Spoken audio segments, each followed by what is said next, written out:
இலங்கை அதிபர் தேர்தல் உச்சகட்டத்திற்கு எட்டியிருக்கிறது. அண்மை செய்தியாக பார்த்து வருகிறோம். வரலாற்றில் முதன்முறையாக இரண்டாவது விருப்ப வாக்கு எண்ணிக்கை என்ற ஒரு இடத்திற்கு நகர்ந்திருக்கிறது தேர்தல் களம். அண்மை செய்தியாக பார்க்கிறோம். எந்த வேட்பாளருக்கும் 50% வாக்குகள் கிடைக்கப்படாத நிச்சயத்தில் இரண்டாவது விருப்ப வாக்கு எண்ணிக்கை அப்படின்றது தொடங்கியிருக்கிறது.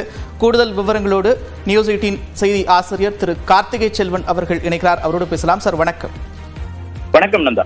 பொருளாதார நெருக்கடிக்கு பிறகு சந்திக்கக்கூடிய முதல் தேர்தல், 38 வேட்பாளர்கள், யாருக்குமே 50% கிடைக்கவில்லை. இரண்டாவது விருப்ப வாக்கு எண்ணிக்கை அப்படின்றத நோக்கி நகர்ந்திருக்கிறது இலங்கை தேர்தல் களம். எப்படி புரிஞ்சுக்கலாம்? அடுத்த கட்ட நகர்வு என்னவாக இருக்கும் சார்?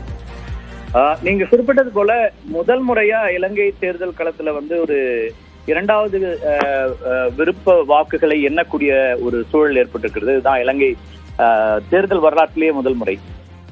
அதே போல மும்முனை போட்டியாக வந்தது இதுதான் முதல் முறை. நம்ம தொடக்கத்திலிருந்து நியூஸ் 18 தமிழ்நாடுல கடந்த ஒரு மாதத்துக்கு மேலாக இலங்கையினுடைய தேர்தல் குறித்து, கள நிலவரம் குறித்து துல்லியமா கொடுத்துட்டு இருக்கோம். அதே போல வாக்கு எண்ணிக்கை தொடங்கியதுல இருந்து இன்று காலையில இருந்தும் கூட தொடர்ச்சியா அவ்வப்போது வரக்கூடிய வாக்கு வீதங்களை மாறி வரக்கூடிய அந்த நிலைமைகளையும் சொல்லிட்டு இருக்கோம். தொடக்க நிலையில தபால் வாக்குகள் வந்தபோது அனுரகுமார ரொம்ப பெரிய அளவுக்கான முன்னிலையில இருந்தாரு.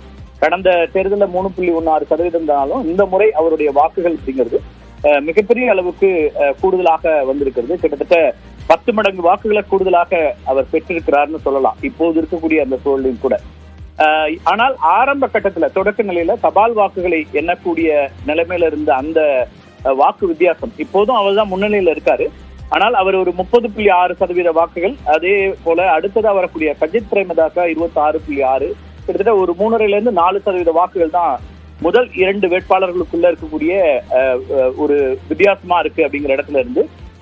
இன்னொன்னு, இலங்கை தேர்தலை பொறுத்த வரைக்கும் 50% வாக்குகளை பெறக்கூடிய ஒருவர் 50%க்கும் கூடுதலாக ஒரு வாக்கு அவர் அதிபர் வாக்கு அப்படிங்கிறது இலங்கையில இருக்கு. இலங்கை பொறுத்த வரைக்கும் பேலட் ஓட் தான், இன்னைக்கும் வாக்கு சீட்டு வச்சுதான் நடைபெறக்கூடியதா இருக்கிறது.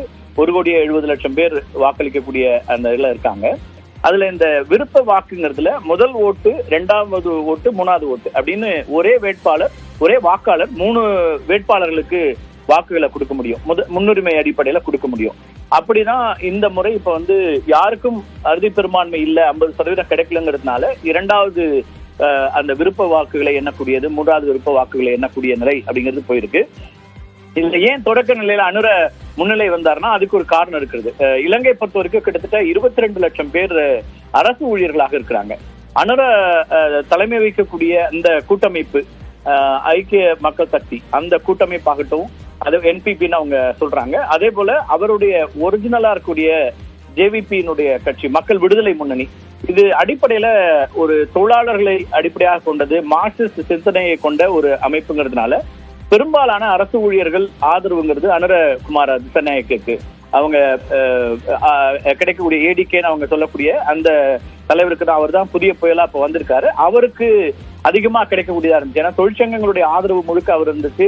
தொழிற்சங்கங்கள் அந்த கூட்டமைப்பு ஆதரிச்சாங்க. அந்த அடிப்படையில போஸ்டல் ஓட்ஸ் என்னும் போது பெரிய அளவுக்கு வித்தியாசம், 60%-லாம் அவரு வாக்குகளை பெற்றார். கொழும்புல, அதே போல தென் இலங்கையோட பகுதிகளெல்லாம். அதே அடுத்து வரக்கூடிய வேட்பாளரை விட 40% அளவுக்கு, 30% அளவுக்குலாம் அவருக்கு அந்த வேறுபாடுகள் இருந்துச்சு. தமிழ் பகுதியில மட்டும்தான், வடக்கு கிழக்கு பகுதியில மட்டும்தான் சஜித்துக்கு கூடுதலான வாக்குகள் இருந்தது. ஆனால் அப்புறம் மற்ற வாக்குகளை எண்ணும் போது அந்த நிலை என்பது மாறி இருக்கிறது. கொஞ்சம் கொஞ்சமா அந்த வித்தியாசம் குறைஞ்சி தொடக்க நிலையில 30% அளவுக்குலாம் வித்தியாசம் இருந்துச்சு. 25 ஆச்சு, 20 ஆச்சு, அப்புறம் 10% குறைந்து இப்ப 4% அப்படிங்கிற அடிப்படையில இருக்குது. ஆனாலும் 4% என்பதே சில லட்சங்களாக இருக்கக்கூடிய சூழல்ல இப்ப இரண்டாவது அந்த கட்ட எண்ணிக்கை என்பது இப்ப தொடங்குகிறது. இதுல எப்படி இருக்கும்னா, இதுல ஒரு சிக்கல் இப்ப அனுராவுக்கு இருக்கக்கூடியதாக பாக்குறாங்க அரசியல் நோக்கர்கள். இதுல சஜித் கொஞ்சம் கூடுதலான வாக்குகளை பெறுவதற்கான வாய்ப்புகள், சஜித் பிரேமதாசாவுக்கு கிடைக்க வாய்ப்புகள் இருக்கிறது. ஏன்னா இந்த 2 பேருடைய வாக்குகள்ல இப்ப அனுராவுக்கு முதல் வாக்கை அளித்திருப்பாங்க. இரண்டாவது வாக்கு யாருக்கு அப்படின்னு பார்க்கும்போது அதுல பாதி பேருக்கு மேற்பட்டவர்கள் சஜித் பிரேமதாசாவுக்கு வாக்களித்திருக்க கூடுங்கிற பார்வை இருக்கிறது. அதே நேரத்துல சஜித்துக்கு முன்னுரிமை கொடுத்து முதல் வாக்கை அளித்த வாக்காளர்கள் இரண்டாவது வாக்கை அனுராவுக்கு கொடுத்திருப்பாங்களாங்கிறதுல ஒரு சந்தேகம் இருக்கு. அது ரணிலுக்கு போயிருக்கலாம் அப்படிங்கிற பார்வை முன்வைக்கப்படுது.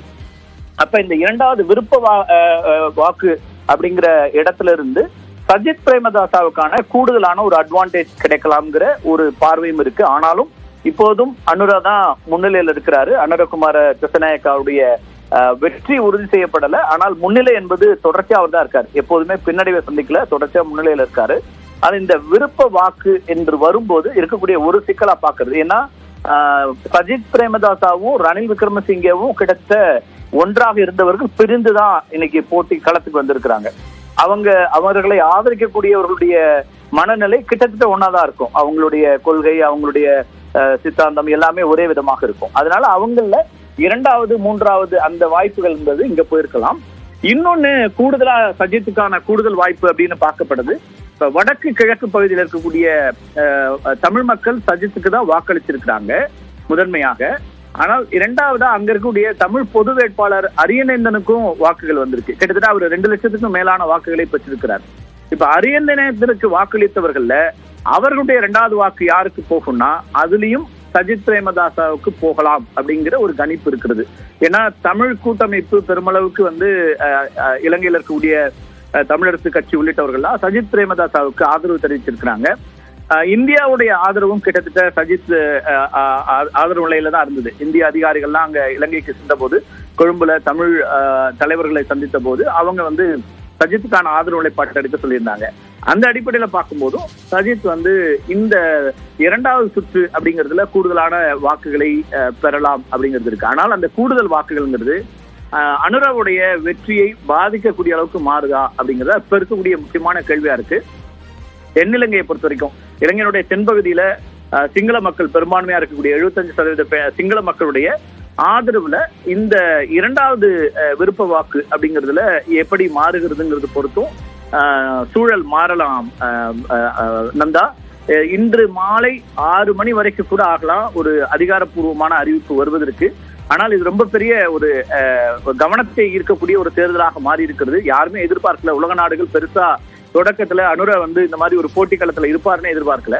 ஆனால் அவங்க தொடர்ச்சியாக முன்னிலையில வர்றதும், இப்போ கடந்த 2-3 மணி நேரங்களாக அந்த வித்தியாசம் குறைஞ்சு சஜித் பிரேமதாசாவுக்கான வாக்குகள்ல ஒரு வாய்ப்புகள் இருக்குங்கிற ஒரு இடம் வர்றதும் இப்போ ஒரு மாற்றத்தை உண்டாக்குகிறது.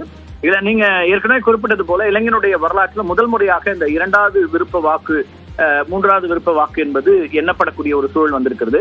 இதுல முதல் 2 பேரை மட்டும்தான் கணக்கில் எடுத்துப்பாங்க. முதல் 2 நிலைகள் இருக்கிறவங்களுடைய வாக்குகள் மட்டுமே எண்ணப்படும். அதாவது அவங்களுக்கான வெற்றி வாய்ப்பு மட்டும்தான் பார்க்கப்படும். ஆனால் ரணிலுக்கோ அல்லது அரியநேந்தன் உள்ளிட்டவர்களுக்கு கொடுக்கக்கூடிய வாக்குகள் இருந்தும் அவர்களுடைய பிரிஃபரன்ஸ் ஓட்டும் இவங்களோட கணக்கில் எடுக்கப்படுகிற இடத்துல இருந்துதான் சஜித் தரப்புல கொஞ்சம் நம்பிக்கையாக இருக்கிறாங்க. அதே நேரத்துல அனுரா தரப்பிலும் உறுதியாக இருக்கிறாங்க. வாக்கு வித்தியாசம் குறையலாம், ஆனால் வெற்றி எங்களுக்கு தான்.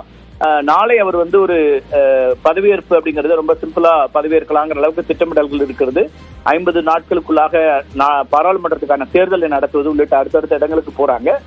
கிட்டத்தட்ட பல நாடுகளுடைய அதிகாரிகளும் அதாவது ஆஃப் த ரெக்கார்டா அனுராவை இன்னைக்கு காலையில சந்திச்சிருக்காங்க. வெவ்வேறு நாடுகளுடைய தூதரகங்களை சார்ந்தவர்கள் ஆஃப் த ரெக்கார்டா அபிஷியலா இன்னும் சந்திக்கல, ஏன்னா வெற்றி அதிகாரப்பூர்வமா அறிவிக்கப்படல. ஆனால் அவர் தான் முன்னிலையில் இருக்காங்கிற அந்த அடிப்படையில பார்த்திருக்கிறாங்க. இது இலங்கை தேர்தலை பொறுத்த வரைக்கும் ரொம்ப ஒரு விறுவிறுப்பான ஒரு கட்டத்தை அடைஞ்சிருக்குன்னே சொல்லலாம்.